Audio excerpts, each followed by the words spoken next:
Hello प्यारे बच्चों, फिर से आप लोगों का स्वागत है स्टडी बाय श्याम में। आज हम देखने वाले एक अच्छा 9वीं के सोशल साइंस के मोस्ट इंपॉर्टेंट क्वेश्चन 2024 के लिए। तो चलिए प्यारे बच्चों, इसको शुरू करते हैं। तो पहला क्वेश्चन है, 1815 ईस्वी में किस युद्ध में फ्रांस की हार हुई? तो इसका सही आंसर हो जाएगा वाटरलू, यानी कि ऑप्शन क सही हो जाएगा। चलिए बढ़ते हैं क्वेश्चन नंबर 2 की ओर। 2 में पूछा गया है, क्रांति से पहले फ्रांसीसी समाज कितने वर्गों में विभक्त था? तो इसका सही आंसर हो जाएगा 3, यानी ऑप्शन ख सही हो जाएगा। चलिए बढ़ते हैं क्वेश्चन नंबर 3 की ओर। 3 में पूछा गया है, चर्च के विशेष कार्य को करने वाले व्यक्तियों के समूह को क्या कहा जाता था? तो इसका सही आंसर हो जाएगा पादरी वर्ग, यानी ऑप्शन नंबर ग सही हो जाएगा। चलिए बढ़ते हैं क्वेश्चन नंबर 4 की ओर। 4 में पूछा गया है, फ्रांस का संविधान किस वर्ष बना? यह बहुत ही महत्वपूर्ण क्वेश्चन है, इसको याद कर लीजिएगा। तो इसका सही आंसर हो जाएगा 1791, यानी ऑप्शन नंबर ग सही हो जाएगा। क्वेश्चन नंबर 5 की ओर। 5 में पूछा गया है, फ्रांस में 1793 से 1794 ईस्वी के मध्य के काल को किस नाम से जाना जाता है? तो इसका सही आंसर हो जाएगा आतंक का राज, यानी ऑप्शन नंबर क सही हो जाएगा। चलिए बढ़ते हैं क्वेश्चन नंबर 6 की ओर। 6 में पूछा गया है, 1917 से पूर्व रूस पर किसका शासन था? तो इसका सही आंसर हो जाएगा जार निकोलस II, यानी ऑप्शन नंबर ख सही हो जाएगा। आगे बढ़ते हैं 7 नंबर की ओर। रूसी संसद का क्या नाम था? तो इसका सही आंसर हो जाएगा ड्यूमा, यानी ऑप्शन नंबर घ सही हो जाएगा। चलिए बढ़ते हैं क्वेश्चन 8 की ओर। 8 में पूछा गया है, बोल्शेविक पार्टी का नेता कौन था? तो इसका सही आंसर हो जाएगा लेनिन, यानी ऑप्शन नंबर क सही हो जाएगा। चलिए बढ़ते हैं क्वेश्चन 9 की ओर।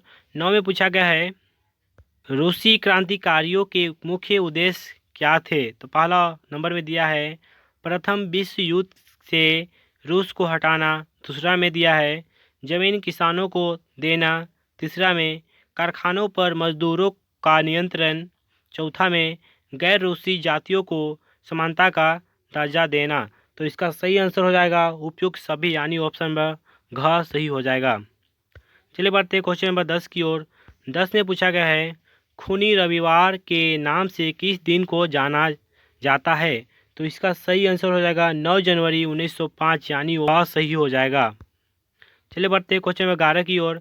11 में पूछा गया है, भारत का क्षेत्रफल विश्व के कुल क्षेत्रफल का कितना प्रतिशत है? तो इसका सही आंसर हो जाएगा 2.4%, यानी ऑप्शन नंबर ख सही हो जाएगा। 12 नंबर में दिया गया है, भारत की मानक यामोत्तर रेखा कौन सी रेखा है?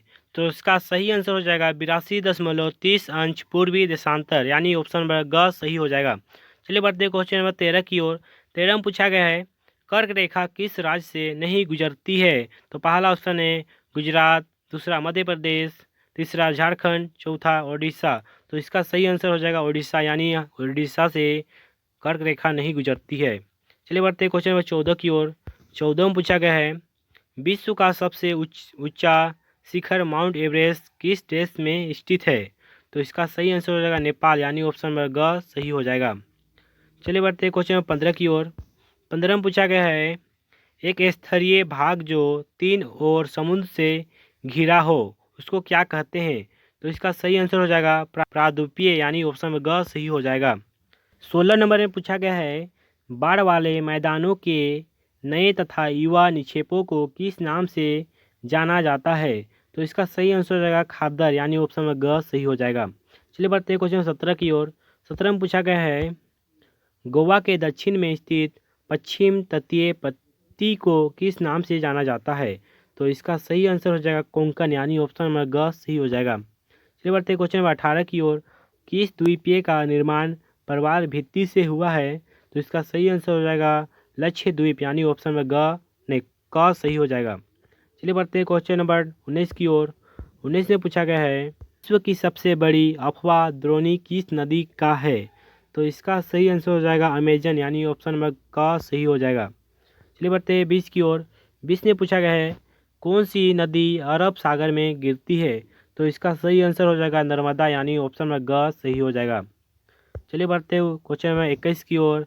21 में पूछा गया है, पालमपुर होगा, पालमपुर गांव की कितनी प्रतिशत जनसंख्या अपनी आजीविका के लिए कृषि पर आश्रित है? तो इसका सही आंसर होगा 75 यानी ऑप्शन नंबर ग सही हो जाएगा। क्वेश्चन नंबर 22 की ओर। 22 में पूछा गया है खरीफ फसल की अवधि क्या है? तो इसका सही आंसर हो जाएगा जून से अक्टूबर यानी ऑप्शन नंबर क सही हो जाएगा। इसमें दिया गया है हरित क्रांति का संबंध है। पहला ऑप्शन है खाद्यान्न के उत्पादन से, ख में है तिलहन के उत्पादन से, ग में है दूध के उत्पादन से और घ में है मत्स्य पालन से। तो इसका सही आंसर हो जाएगा खाद्यान्न के उत्पादन से यानी ऑप्शन नंबर क सही हो जाएगा। आगे बढ़ते हैं क्वेश्चन नंबर 24 की ओर। 24 में पूछा गया है निम्न में से कौन सी कार्यशील पूंजी का उदाहरण है? तो इसका सही आंसर हो जाएगा नगद पैसा तथा कच्चा माल यानी ऑप्शन में ग सही हो जाएगा। चलिए बढ़ते हैं क्वेश्चन 25 की ओर। 25 में पूछा गया है निम्नलिखित में से कौन एक गैर कृषि क्रिया है? तो पहला ऑप्शन में है खेतों की जुताई करना, ख में सिंचाई करना, ग में फसल की देखभाल करना और घ में खाद एवं बीज की बिक्री। तो इसका आंसर हो जाएगा ग फसल की देखभाल करना। चलिए बढ़ते हैं क्वेश्चन नंबर 26 की ओर। 26 में पूछा गया है नीचे दिए गए कथनों को ध्यानपूर्वक पढ़िए। कथन 1 जब मानव संसाधन को शिक्षा तथा स्वास्थ्य के द्वारा विकसित किया जाता है तब इसे मानव पूंजी निर्माण कहते हैं। कथन 2 मानव पूंजी में निवेश भौतिक पूंजी की भांति ही प्रतिफल प्रदान करता है। क में केवल कथन 1 सही है, ख में केवल कथन 2 सही है, ग में कथन 1 और कथन 2 दोनों सही है, घ में कथन 1 और कथन 2 दोनों गलत है। तो इसका सही आंसर हो जाएगा कथन 1 और कथन 2 दोनों सही है यानी ऑप्शन में ग सही हो जाएगा। चलिए बढ़ते हैं क्वेश्चन नंबर 27 की ओर। 27 में पूछा गया है प्रकार की जनसंख्या अर्थव्यवस्था की परिसंपत्ति है।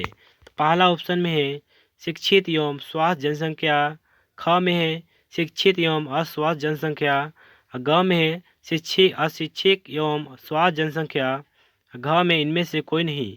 तो इसका सही आंसर हो जाएगा शिक्षित एवं स्वास्थ्य जनसंख्या यानी ऑप्शन में क सही हो जाएगा। चलिए बढ़ते हैं क्वेश्चन 28 की ओर। 28 में पूछा गया है नीचे दिए गए कथनों में से कौन सा कथन बेरोजगारी को सही तरीके से परिभाषित करता है? तो इसका सही आंसर हो जाएगा ऑप्शन ख यानी जब प्रचलित मजदूरी की दर पर काम करने के इच्छुक व्यक्ति को रोजगार नहीं मिलता यानी ऑप्शन ख सही हो जाएगा। चलिए बढ़ते हैं क्वेश्चन नंबर 29 की ओर। 29 में पूछा गया है प्राथमिक शिक्षा में नामांकन के लिए कौन से कार्यक्रम चलाए गए हैं? तो क में है सेतु कार्यक्रम पाठ्यक्रम, ख में स्कूल लौटो सिविल और ग में क एवं ख दोनों। तो इसका सही आंसर होगा दोनों यानी ऑप्शन ग सही हो जाएगा। चलिए बढ़ते हैं क्वेश्चन 30 की ओर। 30 में पूछा गया है मौसमी बेरोजगारी से क्या तात्पर्य है? तो इसका सही आंसर होगा जब किसी खास फसली मौसम में ही रोजगार मिलता है यानी ऑप्शन ख सही हो जाएगा। 32 में है इनमें से कौन लोकतंत्र की विशेषता नहीं है? तो इसका सही आंसर हो जाएगा एक ही राजनीतिक दल का शासन यानी ऑप्शन नंबर ख सही हो जाएगा। चलिए बढ़ते हैं क्वेश्चन 33 की ओर। 33 में पूछा गया है इनमें से कौन सा कथन गलत है? क में है लोकतंत्र शासन का एक ऐसा रूप है जिसमें शासकों का चुनाव लोग करते हैं। ख में है लोकतंत्र में अंतिम निर्णय लेने की शक्ति लोगों द्वारा चुने हुए प्रतिनिधि के पास ही होनी चाहिए। ग में है लोकतंत्र शासन का एक रूप है जिसमें वंशानुगत शासन द्वारा शासन चलाया जाता है। घ में है लोकतंत्र शब्द की उत्पत्ति डेमोक्रेसी से हुई है। तो इसका सही आंसर हो जाएगा ऑप्शन ग यानी लोकतंत्र शासन का एक रूप है जिसमें वंशानुगत शासक द्वारा शासन चलाया जाता है। चलिए बढ़ते हैं क्वेश्चन 34 की ओर। 34 में पूछा गया है इनमें से कौन सा तर्क लोकतंत्र के पक्ष में अच्छा नहीं है? तो क में है लोकतंत्र मतभेदों और टकरावों को संभालने का तरीका उपलब्ध कराता है। ख में है लोकतांत्रिक शासन पद्धति दूसरों से बेहतर है क्योंकि यह शासन का अधिक जवाबदेही वाला स्वरूप है। ग में है लोकतंत्र बेहतर निर्णय लेने की संभावना बढ़ाता है। घ में है लोकतंत्र नागरिकों का सम्मान नहीं बढ़ाता है। तो इसका सही आंसर हो जाएगा ऑप्शन ग, लोकतंत्र नागरिकों का सम्मान बढ़ाता नहीं बढ़ाता है। चलिए बढ़ते क्वेश्चन 35 की ओर। 35 में है, पाकिस्तान में जनरल परवेज मुशर्रफ ने कब सैनिक तख्तापलट की अगुवाई की? तो इसका सही आंसर हो जाएगा 1999, यानी ऑप्शन में घ सही हो जाएगा। चलिए बढ़ते क्वेश्चन 36 की ओर। 36 में पूछा गया है, दक्षिण अफ्रीका का कब स्वतंत्र हुआ? तो इसका सही आंसर हो जाएगा 1994, यानी ऑप्शन नंबर घ सही हो जाएगा। चलिए बढ़ते क्वेश्चन 37 की ओर। 37 में पूछा गया है, रंगभेद की नीति इनमें से किस देश में प्रचलित थी?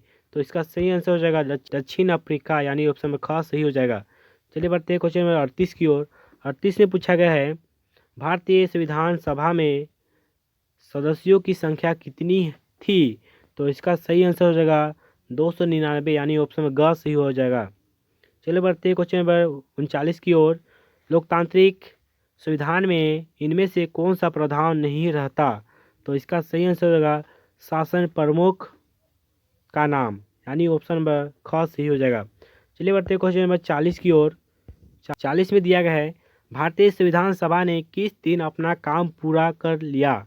तो इसका सही आंसर हो जाएगा 26 नवंबर 1949, यानी ऑप्शन नंबर ग सही हो जाएगा। इसी तरह के नए नए वीडियो पाने के लिए आप हमारे चैनल को सब्सक्राइब कर सकते हैं। Okay, thank you.